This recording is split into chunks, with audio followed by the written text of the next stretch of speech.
Pues nada, muy buenos días, muchísimas gracias. Sé que tiene una mañana ajetreada, de manera que vamos a intentar, nada fácil, ser sintéticos, ¿no? Si algo caracteriza a un gobierno es su política fiscal. El ADN de un gobierno lo establecen variables diferentes, pero hay una, sin duda, que es la fiscalidad, porque la fiscalidad es la que determina quién aporta la financiación para hacer las políticas públicas. Y el gobierno que sufrimos, Coalición Canaria del Partido Popular, en relación a este parámetro, el de la fiscalidad, se caracteriza por los incumplimientos, ya no por su orientación, que es conservadora, sino por los incumplimientos. Primero, suspendió una bonificación, a la que luego haremos referencia, la razón de esta convocatoria, que al impuesto de combustible que hicimos el año 22 y 23, justamente para ayudar a pymes y autónomos, a 20.000 pequeñas empresas y autónomos en materia de transporte y en torno a 5.000 agricultores y ganaderos. Suspendimos de facto ese impuesto, bonificación del 99,9 durante el año 22 y 23, y curiosamente los defensores de la bajada de impuestos le han restituido ese impuesto a esos 25.000 pequeñas, medianas empresas, en definitiva, autónomos. Además, incumplieron de forma flagrante su gran promesa electoral, la madre de todas las promesas, que fue bajar el IGIC del 7 al 5. Les dijimos en campaña que mentían y se ha confirmado. No rebajaron el IGIC del 7 al 5 el año 24, no solo eso, sino que en las propias memorias de la ley de presupuesto aumentaron el IGIC, desde luego en algunos tipos, el balance total es de más IGIC. Dijeron que iban a intensificar las bonificaciones al IRPF y lo que han hecho es mantener las que tenía el gobierno de Progreso, a ver si las mantienen el próximo año, de manera que incumplieron también con intensificar las deducciones fiscales al IRPF, decían ellos, a trabajadores y rentas medias, nada hicieron, que no fuera a prorrogar lo que ya estaba. Dijeron que suprimirían el impuesto de combustible a las islas de La Palma, Gomera y El Hierro, cosa que no han hecho. Han dado una bonificación por este año de 20 céntimos por litro, por cierto, excluyendo a Lanzarote y Fuerteventura, donde también los combustibles son más caros que en Tenerife y en Gran Canaria. Redujeron el presupuesto de la agencia tributaria, que es el organismo encargado de la vigilancia, del control y la recaudación de impuestos. La agencia tributaria, en los años del gobierno de Progreso, hicimos una apuesta decisiva para luchar contra el fraude fiscal, pero también para facilitar a los contribuyentes el desempeño de esa función básica en una democracia avanzada, como es el caso canario, que es pagar los impuestos. Redujeron el presupuesto del año 24 y yo les adelanto, porque soy adivino, que lo volverán a reducir el año 25. Porque el año 25 tendremos oportunidad de hablar dentro de una semana, va a ser un año terrible para los presupuestos públicos, como advirtió Nueva Canaria, Bloque Canarista, en su enmienda a la totalidad a los presupuestos vigentes, y seguro volverán a recortar el presupuesto de la agencia tributaria. En definitiva, incumplieron todo menos una cosa, que fue rebajar a través de un decreto ley en el mes de septiembre, recién iniciada la legislatura, el impuesto de donaciones y sucesiones al 0,3% de los contribuyentes, a 6.700 personas que tienen más de la mitad de la riqueza de Canarias, perdonándole, eliminando el impuesto de donaciones y sucesiones para la gente muy rica. Todos esos, entre los que se encuentran ustedes, como bien saben, por encima de 3,5 millones de patrimonio, ¿no? En definitiva, incumplieron todo lo que dijeron. Eso sí, incumplieron con las pymes, con los autónomos, con los contribuyentes de base, y solo han cumplido con los muy poderosos, con los muy ricos, eliminando el impuesto de donaciones y sucesiones. La política fiscal de este gobierno se salda, para decirlo con claridad, con mentiras masivas, con todos estos incumplimientos que he dicho, y con maltrato a los contribuyentes de rentas medias y bajas, porque nada han hecho sobre los contribuyentes de rentas medias y bajas, por cierto, incumpliendo una máxima que utilizaron mucho durante los años de la anterior legislatura, de que sobraba el dinero, que le metíamos mano en el bolsillo a los ciudadanos y que donde mejor está el dinero es en el bolsillo de los contribuyentes. Bueno, pues todo eso que dijeron, nada de eso han hecho. Bueno, sí, bajar el impuesto de donaciones y sucesiones a los muy ricos, cosa que solo ha hecho Madrid y nosotros. Esto de la ideología, el ADN y la política, ¿no? Bueno, mi compañera Esther González les va a relatar cómo ha evolucionado este tema y luego el compañero Fermín le va a explicar el veto del Gobierno esta semana a esta iniciativa legislativa que presenta Nueva Canarias a esta política fiscal y que ha sido vetada por el Gobierno y por lo tanto no tendremos oportunidad de discutirla en el Pleno, de manera que Esther les explica las iniciativas y todo el proceso que hemos hecho y Fermín los argumentos peregrinos del veto del Gobierno a esta iniciativa que estaba destinada a cumplir con las pymes, con los autónomos, con los pequeños contribuyentes y que una vez más se incumple y pagan ese impuesto que no pagaron en el año 22 y 23 con el Gobierno de Progreso. Ese Gobierno que, como saben, le metía la mano en el bolsillo a los contribuyentes, ¿no? Y que por lo visto, no lo ha sacado, ¿no? Buenos días a todos y a todas, más bien a todas, diría yo. A ver, con la situación que Román ha planteado y con respecto al impuesto del combustible profesional, bonificación del impuesto del combustible profesional, pues efectivamente hasta diciembre del 23 estaba en vigor esa bonificación del 99,9%, agricultores, ganaderos y transportistas. Y en una reunión que mantuvimos en la Confederación en el mes de febrero del año 24, nos enteramos que habían eliminado esa bonificación al combustible profesional y a partir de ahí nos movimos. Hicimos una proposición no de ley que se debatimos en el Parlamento el 20 de marzo de este año, que se aprobó por unanimidad después de una intensa negociación y además después de que por parte de la Consejería de Hacienda se pidiera, y los grupos que apoyan al Gobierno pidieran que se incluyera una enmienda que simplemente iba a que previo un informe de la Dirección General de Asuntos Europeos y se aprobó por unanimidad. Al mes siguiente, en el mes de marzo, en una comisión, precisamente habiendo pasado un mes, yo le pregunté a la consejera de Hacienda que qué pasaba con ese informe, si ya estaba y cuándo iba a rehabilitar o a restituir esa bonificación, y ahí se descuelga que tiene que cambiar la ley. En ese momento digo, bueno, muy bien, pues cámbiala, como hizo con el impuesto de sucesiones y donaciones, mediante un decreto ley. Lo iba a pensar y han visto que 6 meses más tarde no había hecho nada en julio, 4 meses en julio, presentamos pues esta proposición de ley que los han vetado. El 7 de octubre el Consejo de Gobierno presentó el veto. Tanto la proposición no de ley como la proposición de ley iban destinadas sencillamente a que se restituyera esto, porque es que las condiciones que habían obligado a llevar a cabo esa bonificación del 99,9% seguían vigentes. O sea, el precio del combustible, que es el mayor porcentaje dentro de los gastos de explotación, por ejemplo, de cualquier transportista, seguía altísimo. Entonces, por eso es que planteábamos la necesidad de que se restituyera, para además con el compromiso de que los transportistas no subirían el precio de sus servicios y no se repercutiría, pues imagínense, en el de mercancías no se recuperaría en los productos agrícolas o en cualquier producto de consumo del supermercado, a pesar del elevado incremento de los precios, de tal que no se sumara ese precio. Bueno, en cualquier caso, no lo hicieron, dijeron que lo iban a pensar.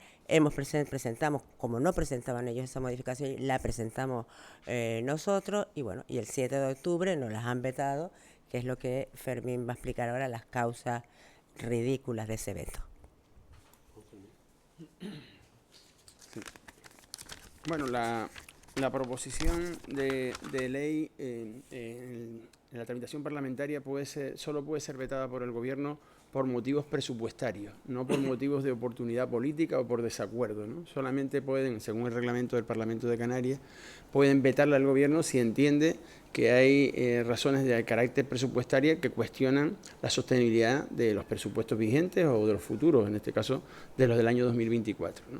En ese sentido, el informe del Gobierno plantea que el coste fiscal de esta medida para el primer semestre de 2024, que es lo primero que planteábamos en la ley, era de 9 millones de euros y había un segundo apartado de la proposición de ley que decía que si las condiciones continuaban se habilitaba al Gobierno para prorrogarlo al segundo semestre de 2024, que serían otros 9 millones. Por tanto, el coste fiscal de la medida, según el Gobierno, son 18 millones de euros y, según el Gobierno, esto pone en cuestión la sostenibilidad de las finanzas públicas. Los presupuestos de la comunidad autónoma son 12.050 millones, 12.050 millones, 18 millones ponen en cuestión la sostenibilidad, y luego encima pues que se incumpliría una cosa que se denomina la regla de gasto, que es una de las reglas fiscales que están en vigor, ¿no? En principio, el coste fiscal es bastante pequeño, ¿no? O sea que es pequeño, digamos, para los ingresos de la comunidad autónoma, 18 millones, pero muy importante para los sectores de los que estamos hablando. 20.000 autónomos y pymes del sector del transporte y 5.000 autónomos y pymes del sector agropecuario. Para ellos es importante 18 millones, para el Gobierno 18 millones es una cantidad ridícula, ridícula. Le voy a decir dos razones. Una, el Gobierno presupuestó como ingresos de los impuestos indirectos de la comunidad autónoma aproximadamente 1.935 millones. 38 millones menos que la recaudación real del año 2023. O sea, presupuestó los ingresos muy prudentemente. 38 millones menos que la recaudación. Pero si ustedes van a la recaudación de este año, de 2024, la recaudación real, vamos ya a 91 millones superior a la recaudación de 2023.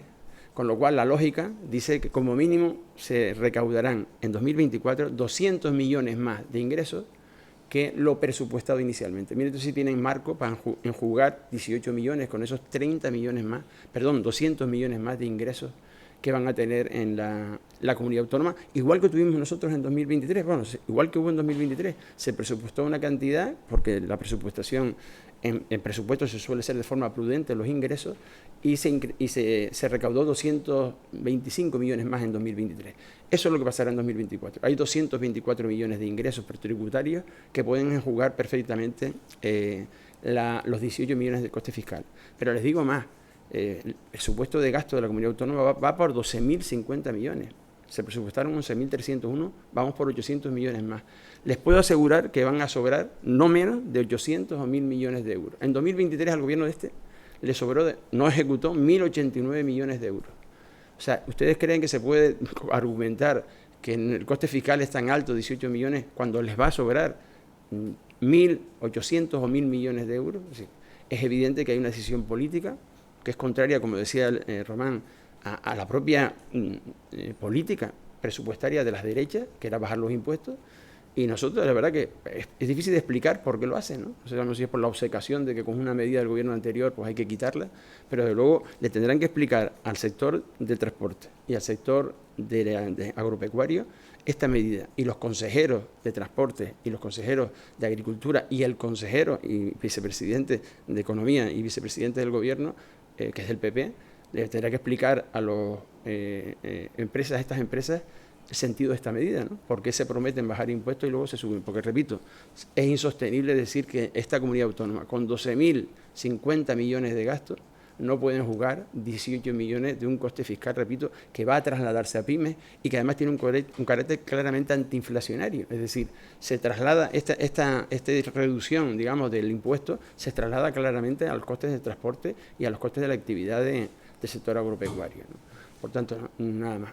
Aducen otra razón, porque ya no voy a comentar más, que es la regla de gasto, que es un tema complejo, pero bien, la regla de gasto, quien la ha falseado es el gobierno haciendo unos presupuestos con 1.120 millones más que 2023. Ese es el falseamiento de la regla de gasto. Esto no afecta a la regla de gasto, pero ni la toca, ¿no? Estos 18 millones de euros, ¿no? Es un argumento cogido por los pelos porque necesitan argumentar ante el Parlamento que, digamos, desestabiliza la economía de la comunidad autónoma estos 18 millones de euros. Una cosita que se nos olvidó, o sea, el impuesto de sucesiones y donaciones, el coste es de 45 millones de euros. 45 millones de euros anuales. Esto estamos hablando de 18. 45 no desestabilizaban la economía ni el presupuesto de Canarias, pero 18 sí. Y añado, 45 de media al año, porque han eliminado este impuesto para la legislatura, de manera que ese grupito de ciudadanos ricos de Canarias dejarán de pagar en esta legislatura 180 millones de euros. Y la medida que estamos reclamando de mantener la bonificación es, en principio, para el año 24. Son 18 millones frente a 180.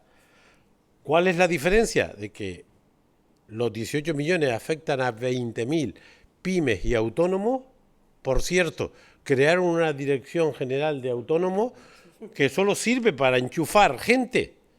50 altos cargos y asesores más, el gobierno más grande e ineficiente de la historia.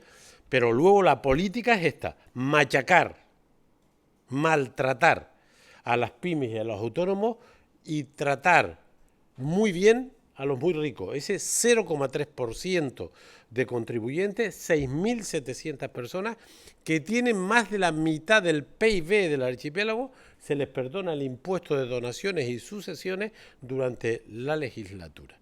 Esta es la manera que tiene el gobierno de las dos derechas de tratar a los contribuyentes. Mentir al conjunto de la ciudadanía, machacar a los currantes y favorecer a los ricos. Y esta es la lectura, digamos, de este nuevo incumplimiento, de este veto,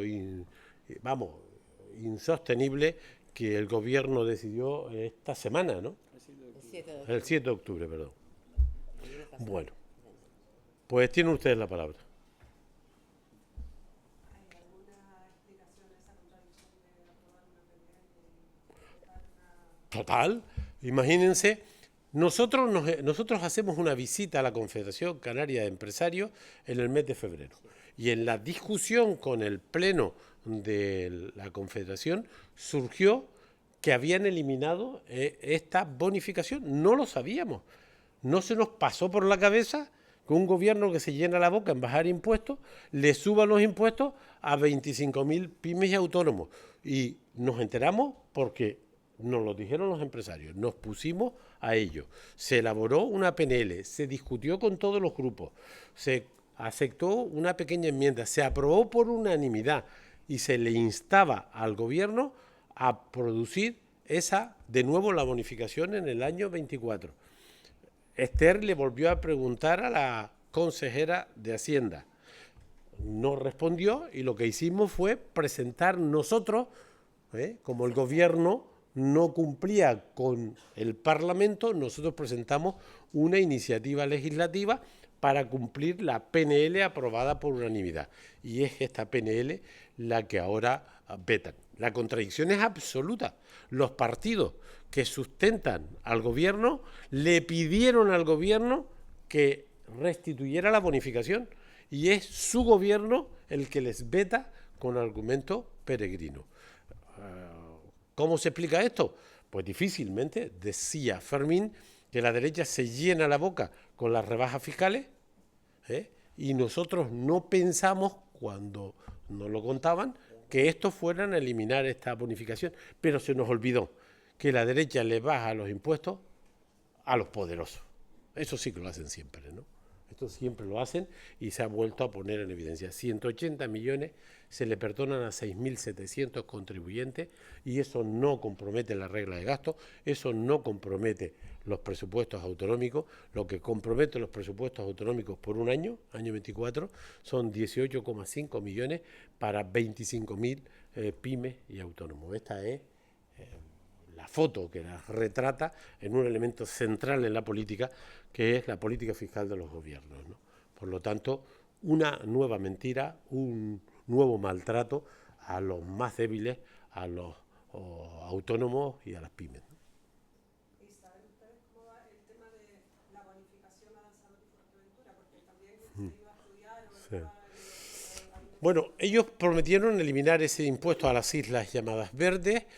Se olvidaron de Lanzarote y Fuerteventura, que eran dos islas donde también los combustibles son más caros, fundamentalmente por razones de mercado, Pero bueno, no toca hablar de eso ahora. Se olvidaron de Lanzarote y Fuerteventura, dijeron que lo iban a estudiar y este año, desde luego, Lanzarote y Fuerteventura no tienen esa ayuda de 20 céntimos por litro. Que no es fiscal, no Que es no una es- medida fiscal. No, Es una subvención. es una subvención. Es una subvención.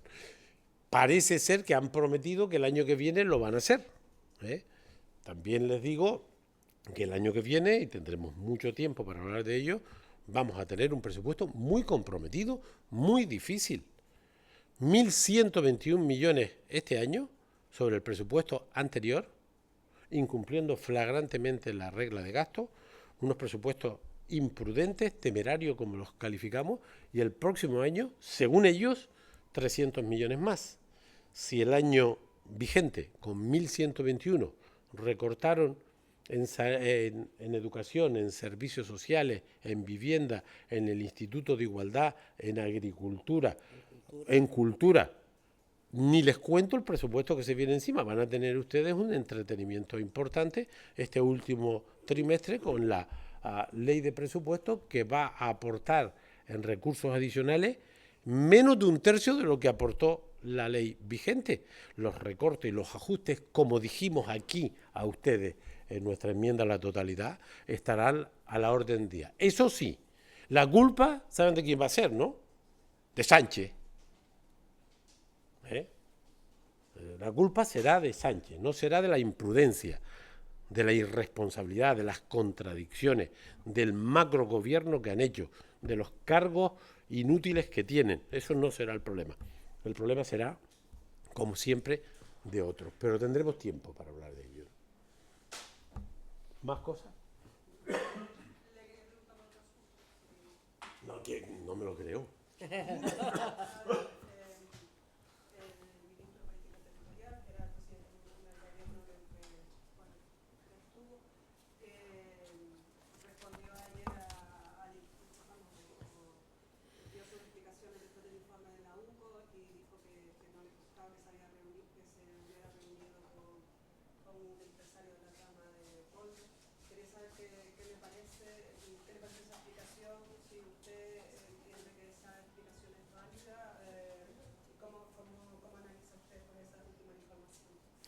Hombre, yo voy a aprovechar porque yo en el gobierno tuve pues, una presencia durante 4 años y viví todo en primera línea y con una alta responsabilidad.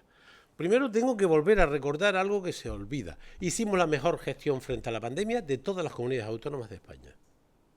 La mejor. ¿Y cómo se mide eso?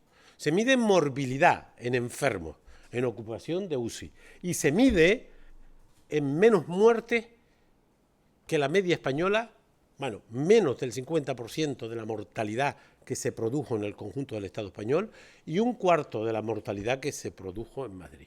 Por lo tanto, hay que decir que gracias a la ciudadanía, gracias a los medios de comunicación de siempre, gracias a ayuntamientos, a cabildos, a funcionarios de seguridad, de sanidad, de educación y a la dirección del Gobierno de Canarias, el balance de la gestión de la epidemia es el más favorable a los intereses ciudadanos de todo el Estado español. Y eso es mérito de la sociedad canaria en esa expresión rápida de lo que hemos comentado.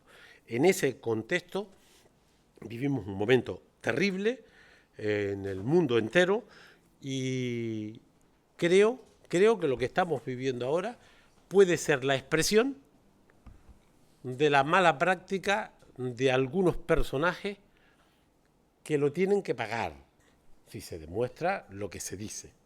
Y lo tendrán que pagar cuando los tribunales tomen decisiones. Y yo estoy convencido de que si algo funciona en España, aunque sea lento, es la justicia. Y si no, que le pregunten a Rato, a Rodrigo Rato, o a Eduardo Zaplana, o a Jaume Matas, para que vean que a pesar del poder, y a pesar de que no asumieron nunca responsabilidades políticas, ni ellos ni su partido, terminaron donde terminaron, en la cárcel, ¿no? Yo espero que se haga justicia y no tengo dudas sobre ello. A partir de ahí,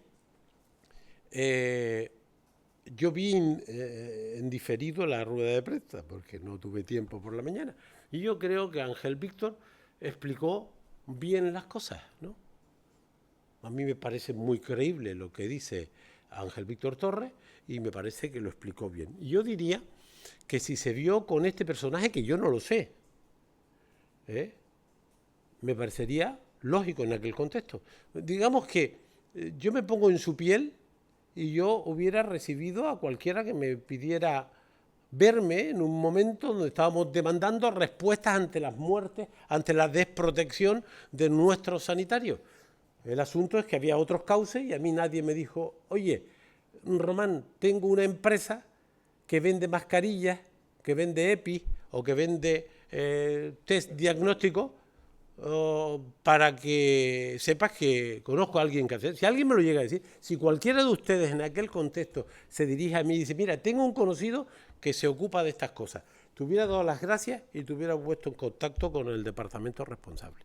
Y así lo hizo todo el mundo, en todos los lugares. A partir de ahí se pudieron cometer errores, pues que se corrijan.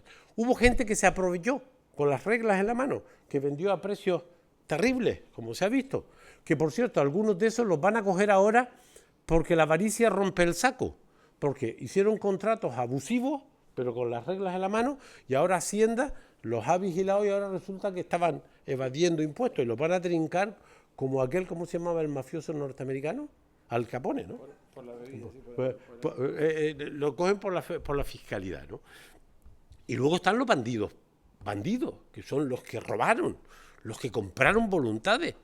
Estos van a acabar en la cárcel, yo no tengo ninguna duda, porque la justicia es impecable y la policía hace su trabajo. A partir de ahí me pareció creíble lo que Ángel Víctor explicó ayer y me parece que eso no puede despistarnos de lo importante, que se persiga a los que pudieron hacer en el entorno de la pandemia prácticas que están fuera de la ley y que eso lo van a pagar. Aquí quien la hace la paga. Es verdad que tarda tiempo, pero es infalible.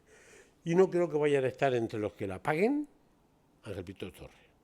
Primero porque sostengo que hizo lo que correspondía, lo que cualquier dirigente en esas circunstancias hubiera hecho, y es escuchar, trabajar y dirigir un gobierno de la mano de la sociedad canaria para conseguir la mejor respuesta a la peor situación de crisis de salud que hayamos vivido. Por cierto, tratando de preservar la economía durante todo ese tiempo, pero no toca tampoco hablar de eso, pero haciendo un esfuerzo para que, a la vez que se protegía a la ciudadanía de la pandemia, se garantizaba el funcionamiento de una economía muy dependiente y muy comprometida, ¿no? Y bueno, le quería preguntar por el tema de la migración y el posible acuerdo entre el gobierno de España, el gobierno de Canarias y el Partido Popular, si cree que ahora será posible o si le parece que el Partido Popular está dilatando. Yo sostengo, esto sí que es una opinión, ¿no? Yo sostengo que el Partido Popular no va a facilitar la derivación de los menores que hoy están en Canarias y los del año que viene y de los del siguiente, porque nos tenemos que meter en la cabeza que hoy tenemos 5.800 menores. Algunos serán mayores y saldrán de los centros bajo tutela judicial del gobierno.